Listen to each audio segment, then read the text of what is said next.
Puji Tuhan, saudara, kita berjumpa lagi. Mari kita berdoa karena satu-satunya jalan kita untuk berkomunikasi dengan Tuhan yaitu dengan doa kita. Dan Tuhan juga bicara kepada kita melalui banyak hal karena Dia Tuhan.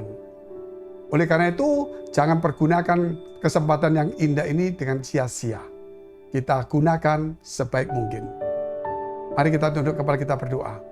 Bapa kami yang ada dalam surga, yang kami kenal dalam nama Tuhan Yesus. Biar acara hari ini Engkau berkati, Engkau urapi Tuhan. Dan biar Engkau Tuhan hadir di dalam kehidupan, di dalam doa dan firman ini.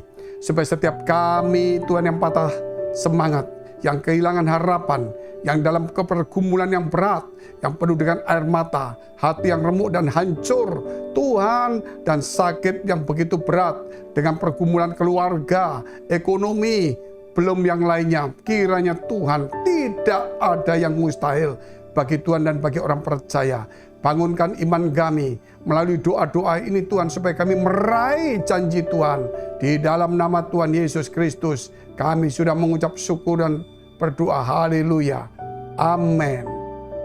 Saudara yang dikasihi Tuhan, kita membaca firman Tuhan dalam Matius 17 ayat yang ke-24 sampai dengan ayat ke-27. Ketika Yesus dan murid-muridnya tiba di Kapernaum, datanglah pemungut bea bait Allah kepada Petrus dan berkata, "Apakah gurumu tidak membayar bea 2 dirham itu?" Jawabnya, "Memang membayar." Dan ketika Petrus masuk rumah, Yesus mendahulunya dengan pertanyaan, "Apakah pendapatmu Simon? Dari siapakah raja-raja di dunia ini memungut bea dan pajak? Dari rakyatnya atau dari orang asing?" Jawab Petrus, "Dari orang asing." Maka kata Yesus kepadanya, "Jadi bebaslah rakyatnya. Tetapi supaya jangan kita menjadi batu sandungan bagi mereka, pergilah memancing ke danau, dan ikan pertama yang kau pancing, tangkaplah dan bukalah mulutnya. Maka engkau akan menemukan mata uang 4 dirham di dalamnya. Ambillah itu dan bayarkan kepada mereka, bagiku dan bagimu juga." Firman yang sangat indah sekali, saudara, di mana Tuhan Yesus mau ke bait Allah pun dikenakan pajak dan bea. Dan tentunya ini juga akan terjadi dan sudah terjadi mungkin di beberapa tempat saja.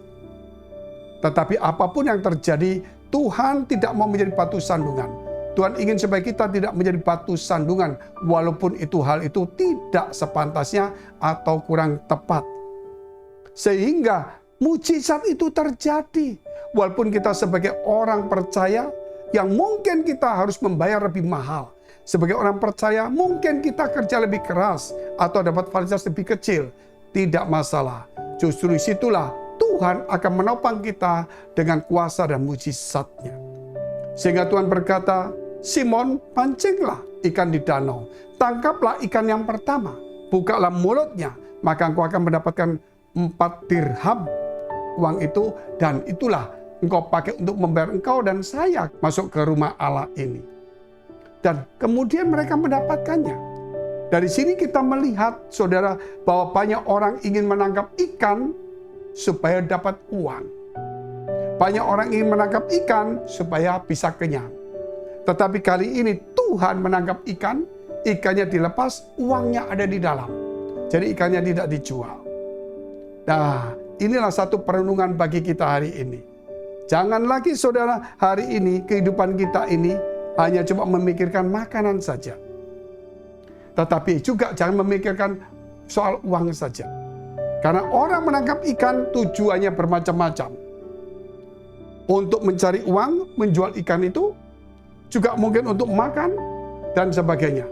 Namun Tuhan mendapatkan ikan itu bukan supaya dia makan, bukan hanya dapat uang, supaya dia masuk ke dalam rumah Allah.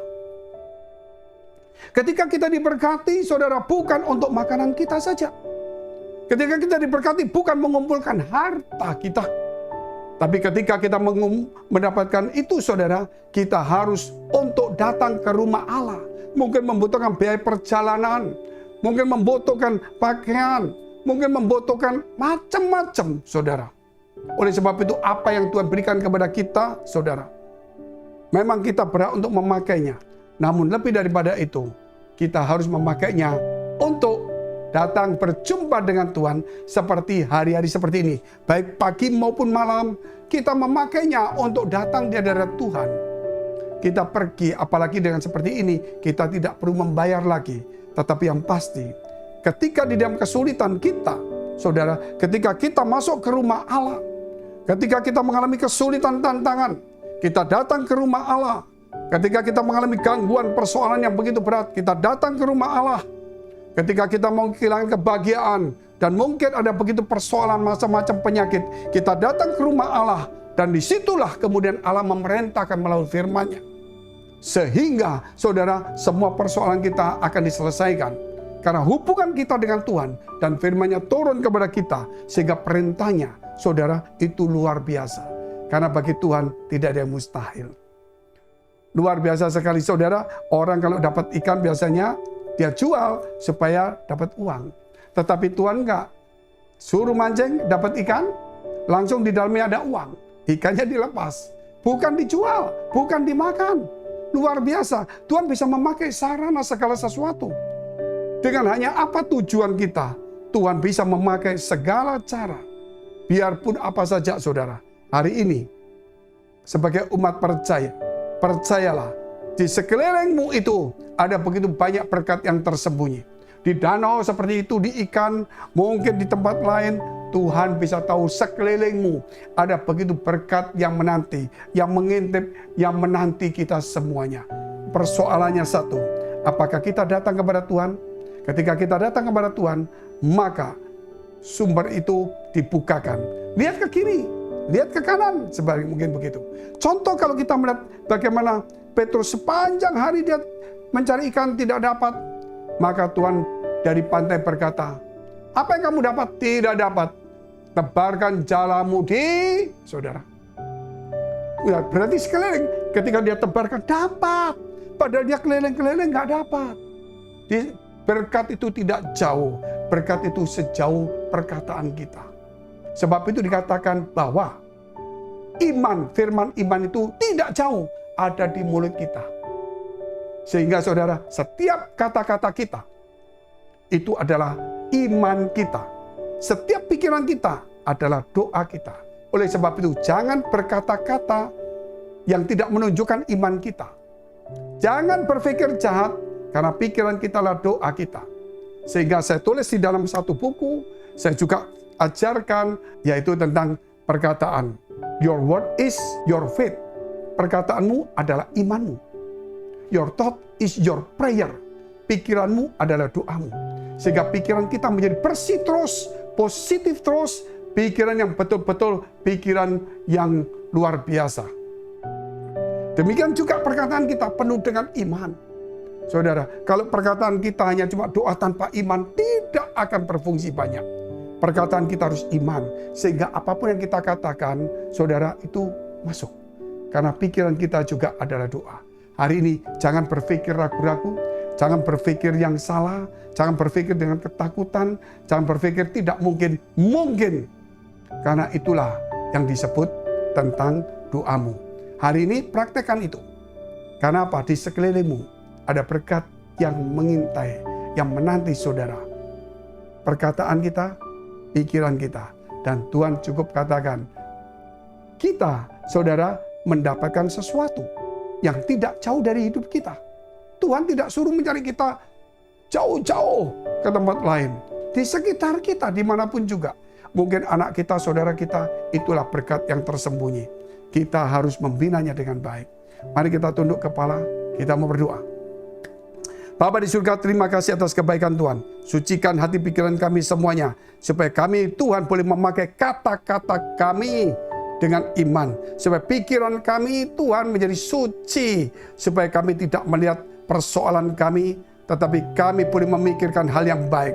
Sehingga perkataan kami tidak menjadi sia-sia, tetapi boleh mengubah di sekitar kami boleh menjadi berkat. Kami tahu Tuhan di sekitar kami tidak jauh, itu berkat sedang menanti kami. Tinggal perintah Tuhan kepada kami semua. Demi nama Tuhan Yesus Kristus, bagi engkau yang sakit, punya masalah, persoalan, tantangan, pergumulan, mari engkau yang punya pergumulan, dekapkan kedua tanganmu di dadamu. Engkau yang sakit, tumpangan tanganmu di bagian yang sakit. Kalau Tuhan saja bisa, hanya berkata, pancinglah ikan dan bukalah mulut ikan yang pertama kau dapat. Di situ ada 4 dirham persis untuk membayar engkau dan saya. Luar biasa hari ini juga. Jangan ada keraguan dalam hatimu. Jangan ada pikiran yang ragu-ragu dalam pikiranmu. Berkatalah dengan kata-kata iman. Dalam nama Yesus, biar tanganmu diurapi.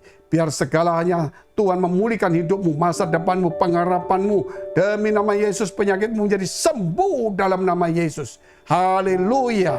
Amin. Amin. Sampai jumpa saudara. Dan saudara bisa juga mau konseling, mau doa, saudara bisa hubungin nomor-nomor yang tertera. Tuhan Yesus memberkati. God bless.